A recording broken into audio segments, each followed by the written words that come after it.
Hello, I'm Sharon Thomas and welcome to Powering the Future, a programme by ITN Productions and the Renewable Energy and Energy Efficiency Partnership. In this programme, we'll be looking at the importance of accessing cleaner, greener energy for emerging economies, both now and into the future.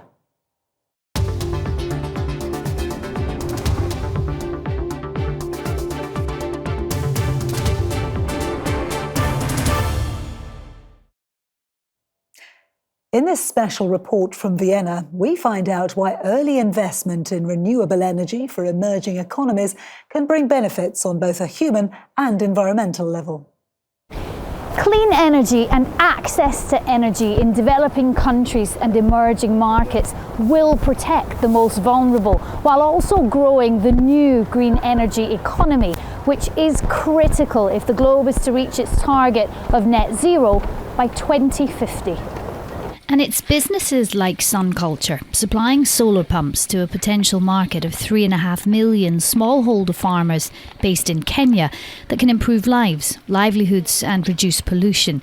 These are the businesses that hold the key to transforming energy markets in developing nations. The businesses that we run, difficult systemic challenges that we're trying to solve, require funding from all types of folks. We need equity, we need debt, and we need grants. And we were the first solar irrigation company in Africa. So we were trying to do something that no one else had done. And REEEP took a bet on us. The support of the Renewable Energy and Energy Efficiency Partnership has been incredible. But the investment in renewables across the globe remains deeply uneven, a problem that drives the REEEP team, the Renewable Energy and Energy Efficiency Partnership, nestled here in the heart of Vienna, hosted by the Austrian government inside the offices of the United Nations.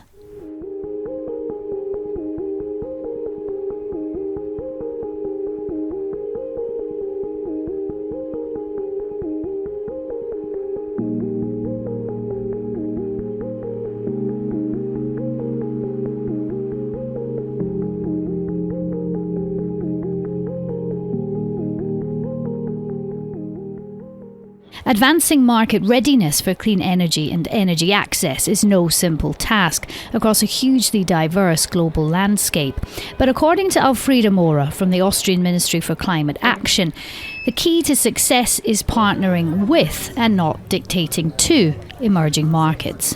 The business models and the investment schemes, the financial mechanisms they are using and promoting, they are sustainable, so this will last even if the REEEP intervention is over. And this is what REEEP does. And they have a lot of experience. They are not coming with their own experts and telling everybody what to do, but really trying to understand how the local markets work, how the local investors, what their priorities are. It's about longer-term thinking, says REEEP. Unlocking global ambitions for greener energy across the developing world needs sustainable local financing and programmes that enable technical knowledge and support.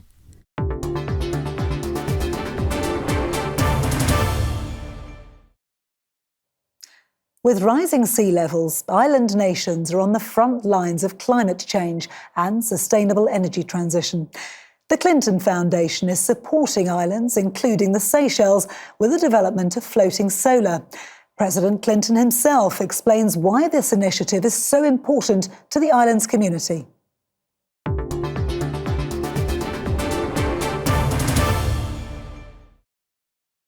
Located around 1,000 miles off the east coast of Africa, but not remote enough for this island archipelago to escape the impacts of climate change.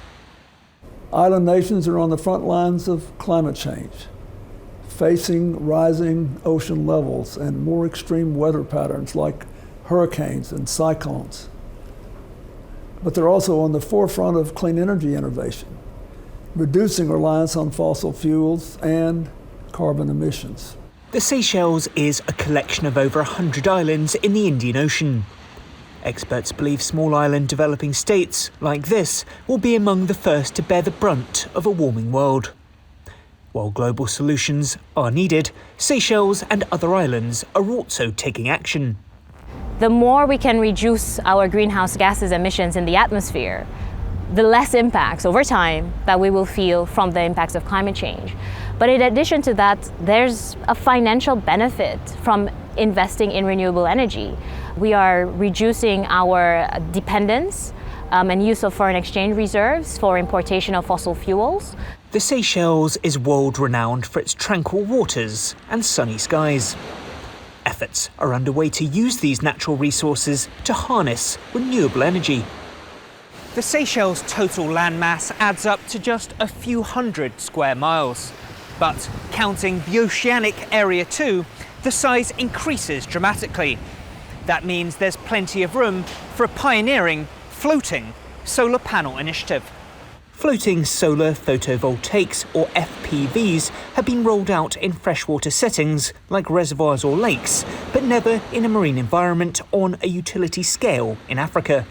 The Clinton Foundation, through its climate initiative, is working with local partners in the Seychelles to harness this technology.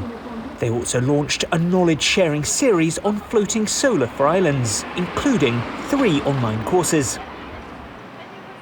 When operational, this site on the Seychelles island of Mahé is expected to produce around 1.5% of the country's total energy. It's expected to be operational next year, and CEO of the Seychelles Energy Commission, Tony Imadua, says this project will also save the country around $1 million a year. For the country, it's savings, money that can be used to finance infrastructure project or any other projects on the island to support the welfare, the growth of the country. The Seychelles aims to harness 15% of its energy needs through renewables by 2030.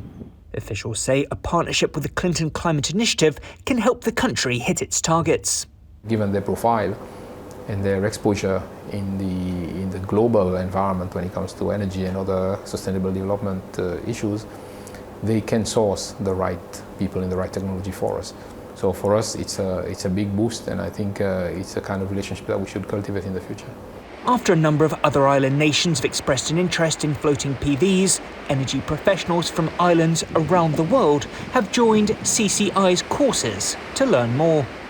The floating solar PV interested me because it will help the Turks and Caicos generate the necessary power without sacrificing the land area. We're surrounded by the ocean and bodies of water. There's a huge possibility that down the line it will work for our island, as we're just now really ramping up our solar production in our PV on the grid. The advantage as well is not just for energy, but also for other environmental benefits. I mean, having solar PV also helps with evaporation. That will preserve our water level, our domestic water level in Mauritius. This project in the Seychelles will provide a taste of how the technology works in a small island nation environment. The hope is that FPVs will catch on around the world and be a useful tool as countries look for ways to turn the tide in the fight against climate change. The Seychelles project represents the advancement of a floating solar technologies to the marine environment, leading the way for other islands to deploy their own floating solar at sea. We're taking the knowledge learned through this floating solar project and sharing it with other island nations to enable adoption of innovative, clean energy approaches around the world. My great thanks to the Dutch Postcode Lottery and the People's Postcode Lottery. Because of them, we're able to support our island partners in realizing their clean energy innovation and sustainable energy transition goals.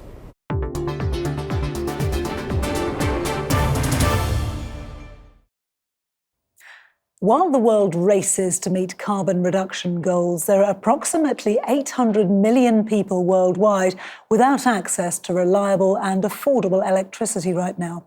Actis are a global investor in sustainable infrastructure and renewable energy, and their head of energy infrastructure, Lucy Heinz, joins me now. Lucy, welcome. What makes renewable energy so attractive to emerging markets? So emerging markets are not just looking at energy transition, but also meeting the needs of their population, either for electricity access or very high levels of electricity demand growth. What is brilliant about wind and solar in the markets where we operate is that they are cost competitive without subsidy and have been for the last 10 years. That's because the wind blows very strongly and the sun has a very high irradiance in the markets where we operate. And that means that for the same dollar of capex, you just get a lot more electricity. And that's what makes them just straightforward common sense for governments looking to meet the needs of their populations. And 800 million people worldwide, I mean, that's an enormous figure. What's the economic opportunity here? So the economic opportunity is huge. You're looking at these high levels of demand growth, providing electricity access. And when you translate that into dollars, it's a $14 trillion investment opportunity just in emerging markets. That's $1.7 billion every single day from now until 2030. And what have you at Actis already been doing to really facilitate these investments? So over the last 20 years, we have built 15 generation companies. We've provided power to 110 million consumers, and we've invested in 3 distribution companies. A great example of this is in India, where we're building our 3rd renewable energy business. India has a target to build a whole new India of wind and solar projects by 2030 to meet the needs of the population and growing electricity demand. And so it's a fantastic opportunity, a fantastic commercial opportunity to build a significant renewable energy business in that market. And how sustainable is the infrastructure itself in terms of education, in terms of workforce? So we are very focused on sustainability. Our businesses are sustainability leaders. We focus on trusted partnerships with governments, great relationships with stakeholders. We have a really strong focus on the community around every project in which we invest. An example of this is our program in Mexico around our renewable energy projects, where we're working with local communities to train 700 women in solar panel installation and fixing.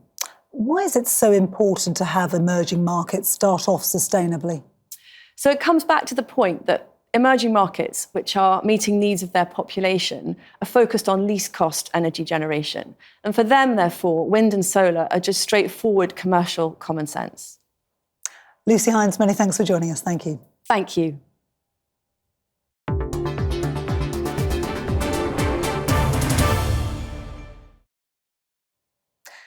Establishing sustainable energy infrastructure requires investment, but for low and middle income countries, financing this can be a challenge. We find out how the work done by the Private Financing Advisory Network can help to facilitate investment in areas that need it most.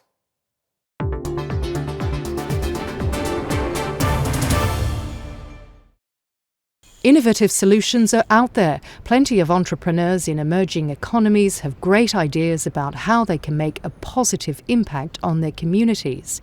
But finding the financing to get their projects off the ground can be difficult.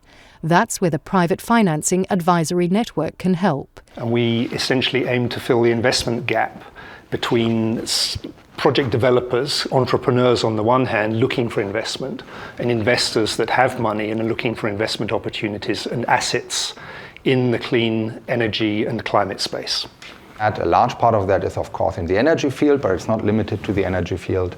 Outside energy, there are also things like circular economy and other ways to arrange the economy so that you have profitable businesses who are providing increasingly greener solutions. Entrepreneurs like Japeth Omari, who, with support from PFAN, secured investment for a community-led hydropower scheme that sells clean energy back to Kenya's national grid. The assistance that we've got from PFAN has been key, first of all, to enable us present the project well to the investors. And that means by this, we've been able to raise funds which we've utilized in the communities. In rural communities, the benefits are transformative. What we've seen is that students can be able to study at night. We've seen youth do small businesses. That is close to 1,000 people already benefiting from energy access. PFAN has helped kickstart more than 175 projects in Central America, the Caribbean, Eastern Europe, Africa, Asia and the Pacific. We're supporting real people in challenging situations make a difference to their own lives, to other people's lives. We're working with homegrown solutions, developers, entrepreneurs that have really grown up in that environment and actually creating value in that environment. PFAN is co-hosted by UNIDO and REEEP. We are specialized on industrial development, and this enables us to come up with more tailored solutions which understand and actually supports businesses in their endeavors and in their way forward, in this case with the effect to reduce CO2 emissions and increase their resilience. Investors have ploughed $2 billion into PFAN-supported projects since 2006. With billions of people across the developing world keen to access clean power, ongoing investment can help drive future change. The money is there. We have the ideas to really enable the communities in Africa and Asia to be with light, to move out of the dark, and to have the power that they need to power their lives.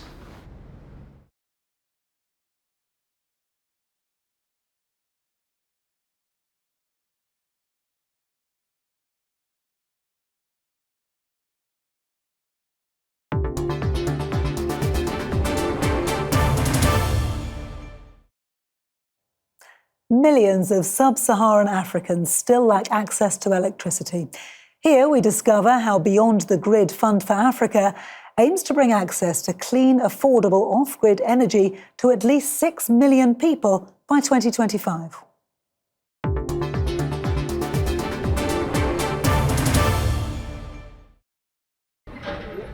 Millions of sub-Saharan Africans lack access to electricity and clean cooking. Expanding national grids to rural areas is expensive and not always possible. So the market for rural energy has struggled to take off, lacking investment. But the Beyond the Grid Fund for Africa is changing that. The fund offers financial incentives to locally based private sector companies to reach out to rural areas and provide affordable green solutions like mini-grids and solar home systems. We seek to de-risk commercial investments and to engage companies to offer clean energy solutions in hard-to-reach segments of the market, for places they wouldn't otherwise go.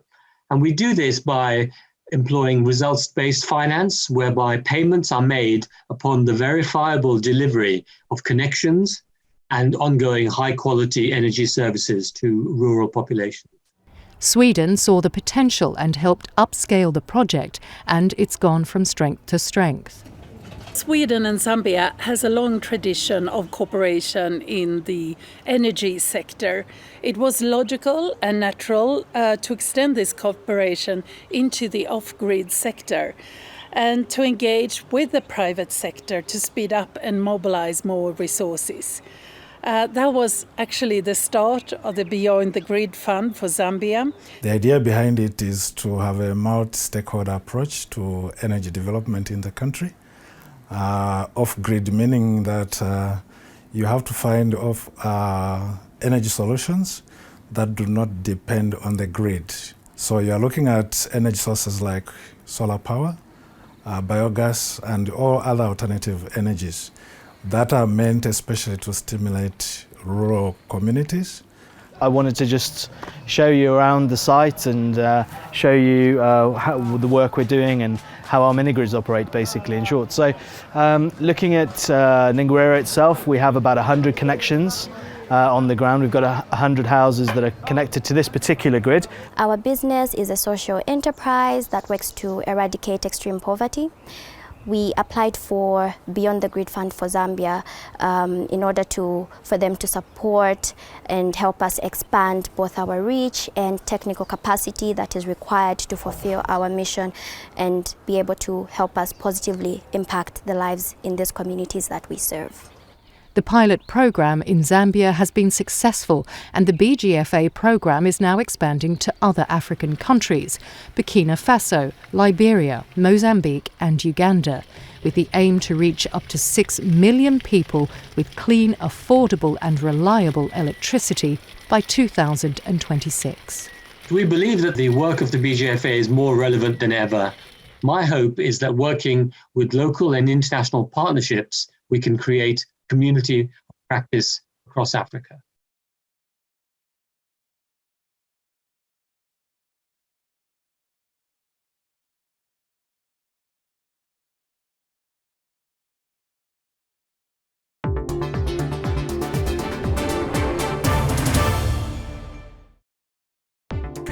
We do hope you enjoyed watching Powering the Future. All the reports can now be found in full at the REEEP website. The details are on the screen now. From me and all of the team here at ITN Productions, many thanks for watching. Goodbye.